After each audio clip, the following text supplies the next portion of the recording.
All right, welcome back to a round 4 game, is it? Or This is still round 3. oh, it's still round 3. Okay. Welcome to a round 3 game of GPV.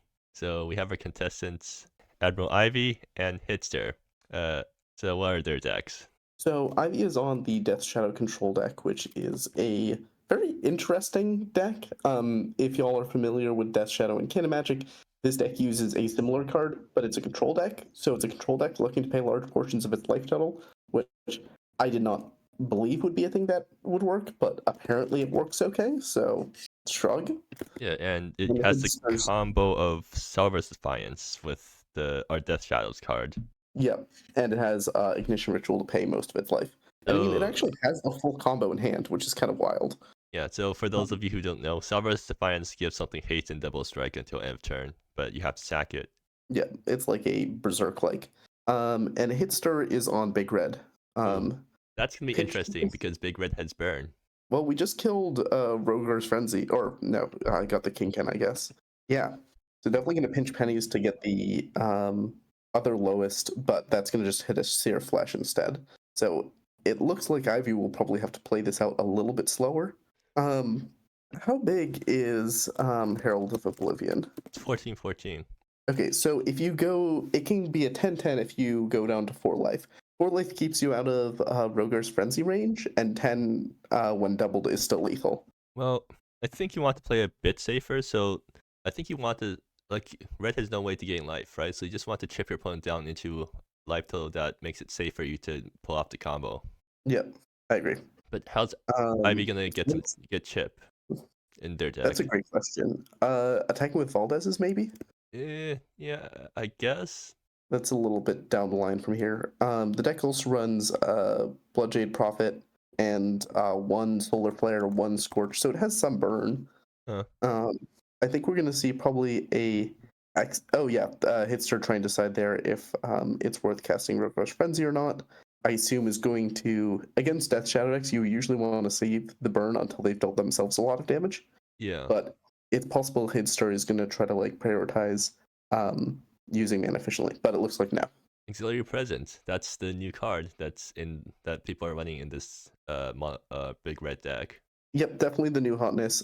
It's a very strong card advantage engine, especially in matchups like this. Ivy has like basically 2 turn cycles to answer it, or else it's going to get out of hand really quickly. It's either gonna get Um, out of hand or Ivy's gonna get the combo kill. I think we're going to pick up the Valdez if I had to guess. I don't think you want the Bloodjade Prophet when you are at this mana threshold. Yeah. Also, And I think, they're still losing a bunch of life off their lands, so yeah, which is either a good thing or a bad thing depending on how you look at it. astute observation, Hitster. So Ivy really needs to hit a land here, though. that's not But it's land. not. So this is starting to get dicey. Uh, Um, Valdez low, right? Get rid of Rogar's Frenzy. Yeah, I think so.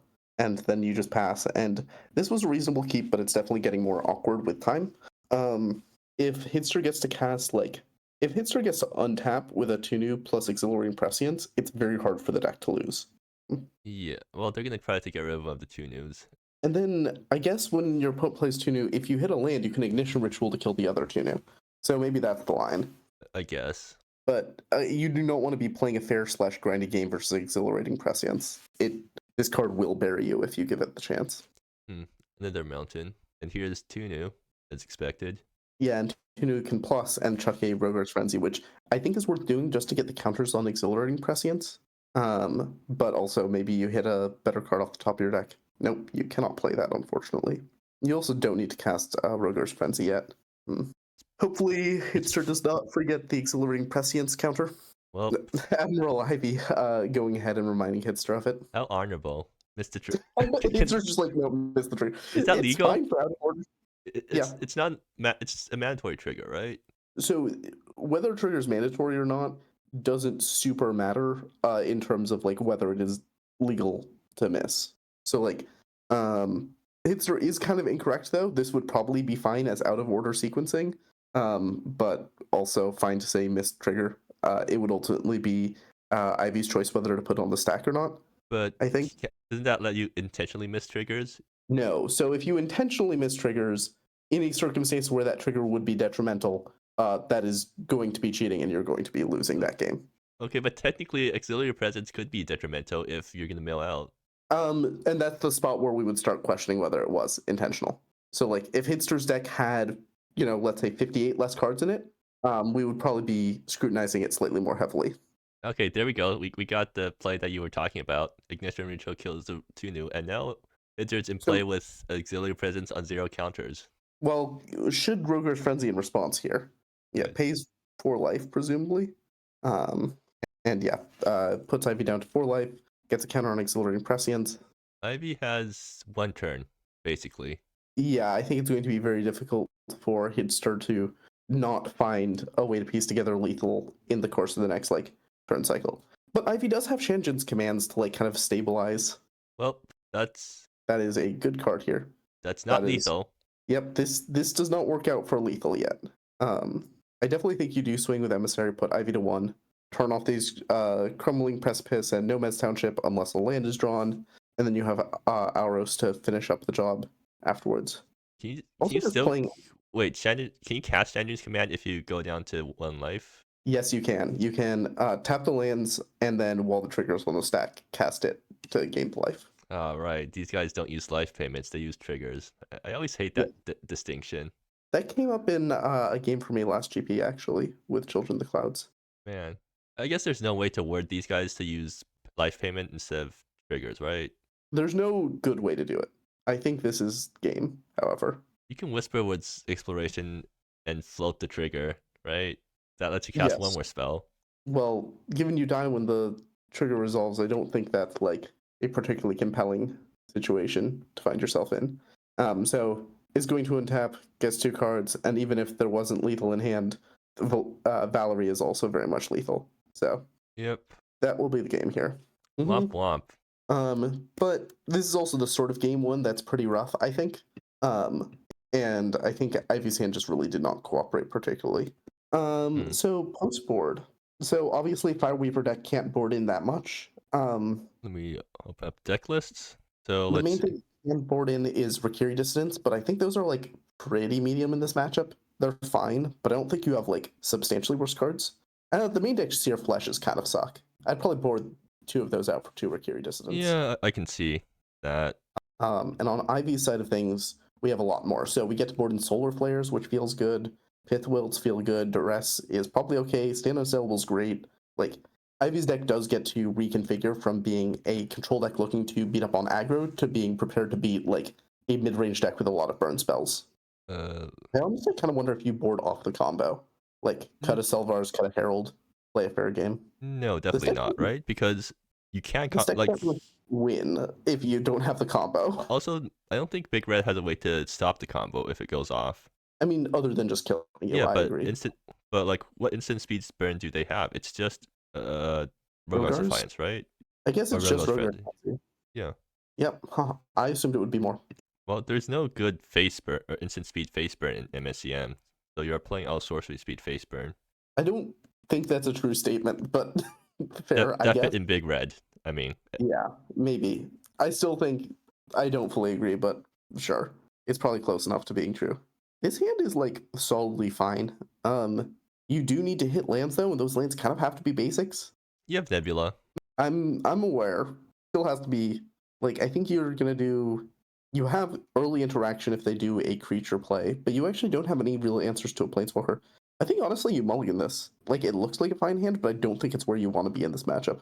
Huh. But is there anything better you can get? I guess your sideboard cards. Getting Pith Wilts would be much better. Getting more lands would make your hand better. Getting Duresses, burn spells. Yeah. I think this is a defensible keep, but I think it is a deceptively bad keep. You have 2 4-drops that you can't cast. Herald of Oblivion is in your hand rather than in your deck. You have a Nomad's Township and no basics. Hidster also keeps. So I find curious that all the Hidster games we've seen so far don't have Termin Ragavan, but the other Fireweaver deck that we've been commentating always does. I think Hidster's misplaying. Yeah. That's my conclusion. You need to pray harder to the RNG gods to get Ragavan in your opening hand. Just have it. Just always have it. Okay, there's our land. Bastion, which can fetch basics. So we're going to be able to cast Bloodshade Prophet on curve, which is nice. I wonder if we're going to see Hidster throwing Flames Approaches at face right now. Okay, looks like yes. We have enough Flames approaches that we're fine spending some of them on burn. And the last game did come down to your opponent just not having enough life to work with, so I think you're fine doing that. Emissary can cast a Valerie who can like pick up a spell or whatever. Kind of neat. You keep Pup Exant here. To beat Emissary? Yeah. Interesting question. I mean, Bloodjade Prophet on curve seems like the obvious choice, but do you really want to do that? Like, it could go so wrong in so many ways, right? I think it lines up really poorly if your opponent has the Emissary of Antiquities or Antiquity. So I think you're right. I think it might actually be correct to just like pass with Exeunt Ep. Yeah, because like, is there any bad situations where or bad outcomes if you actually if they have a Planeswalker, like if they just straight up plays a Planeswalker, then that's Valerie horrible. And down tick, yeah, that's kind of bad. Yeah, you need to be proactive a bit more. Shanjun's command finds Scorch on the following turn. Sure, but you're still playing a turn behind at that point. Yeah, definitely. Here, well, you're losing so much life off your life for Dark Bargain. That one I'm confident of. I think actually you don't pay life for any of these. Like you don't want the Nomad's Township. I think you just take the Bloodjade Prophet as a like kind of surveil 3. Dark Bargain. Huh. Dark Bargain Guard makes sense because paying 2 life to get the privilege to pay 1 more life to find another card is like not very good. They do take the land, and they take the extra Exant. I just don't want an Exeunt when I have an Exeunt and 2 Shanjun's commands already, and a creature in play. Like, that just isn't the angle I want to play on. Well, we also could see Emissary swinging to cast a Flames approach, because the Valerie won't be defendable. I think you're fine, just down-ticking. Yeah, you're okay to just take the, like, 0-2 for 1. I guess your opponent would be down to, like, 7 life in that case, and you'd have 6 points burn in hand on an Emissary in play. So yeah, that feels pretty good. You're right. But it is worse since your opponent does have a Exeunt hand. I think it's definitely wrong to there's no Hidster optics, Valerie. Yeah, just gonna down take. Ping Ivy to 7. And then Ivy can hit Valerie and then Shanjun's command. Yeah. To regain a bit of life. But definitely not feeling good. Forsaken Palace. That's nice. That's a land that doesn't cost you any life to use. You still don't have 2 basics to turn off the Nomad Townships. Like, that's, I guess, one of the downsides of this deck. You kind of want your lands to hurt you, but then once you don't want your lands to hurt you, you kind of still need to have the lands hurt you. I think that could just be a deck building issue because you don't need to design your deck where you're taking 10 damage off of pain lands regularly. Just putting in shock lands, having access to Nebula of Empty Gold, being able to like potentially play some early Nomad Townships. I don't know. I think that's probably just a deck building decision that I disagree with. Actually, I think the reason it has this mana base was because it was derived from the version of Death Shadow that has Inked. What was that guy called again? Inked Summoner, and that one actually wants you to constantly be paying small amounts of life. Yeah, that's true. But as a control deck, I don't think you really want this much. You want to stabilize at much higher life totals. Yeah. Or I mean, this is why I don't like the deck conceptually. But it gets results, so who are we to complain? What's the answer to Tunu? We're gonna swing first. Okay, guess that's Sandrine's command. Life gain sack. The life gain sack seems correct. Still doesn't feel great though. I do kind of wonder if the correct move is to just, instead of playing Tunu, is to just like double Flames approach. Really can't be correct. I mean, Tunu plus Flames approach, that feels better. I guess that's true. Tutor on life. Oh, wait, did they have a better way to kill that thing? Scorch keeps around the Bloodjade Prophet, which can then Tunu. That makes sense. Scorch. Yep, there we go. AdmiralIvy knowing the deck better than us makes the better play, because I would just went for a sack mode there and lost out. Yeah, I mean, part of me is also like, well, this Bloodjade Prophet isn't long for this world anyway with these other copies of Exeunt in hand. And might incentivize opponent to burn a removal on it. And again, it's going to attack down Tunu, so... Yeah, so Tunu can untap a land and Flames approach it. Yeah, so it beats up a Flames approach, so it gains 3 life, basically. Yeah. Oh, well... That seems better. I would cast that one instead. Is there some way... Is there a way for AdmiralIvy to punish this play? One note is I think Fireheath Halls was better than playing this basic mountain, but well, yeah, it's just... possible it prioritizes having access to so much mana next turn, maybe. It's just definitely thinking about which one to play. Okay, wait. Sick line to punish Unrivaled Fireweaver, depending on how you boarded. You can Shanjin's command for Rift Splicing, Holy and crap. then potentially get a Solar Flare out of your sideboard.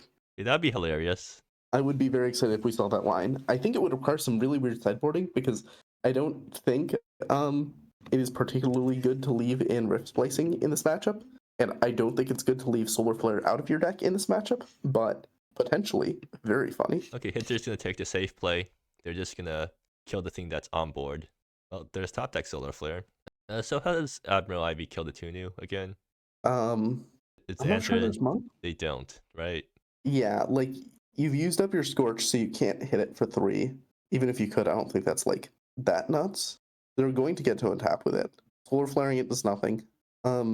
Maybe you just like Nebula, pay some more life, cast a Herald of Oblivion, and then like hold up Shanjin's command to potentially like gain life if your opponent tries to kill you.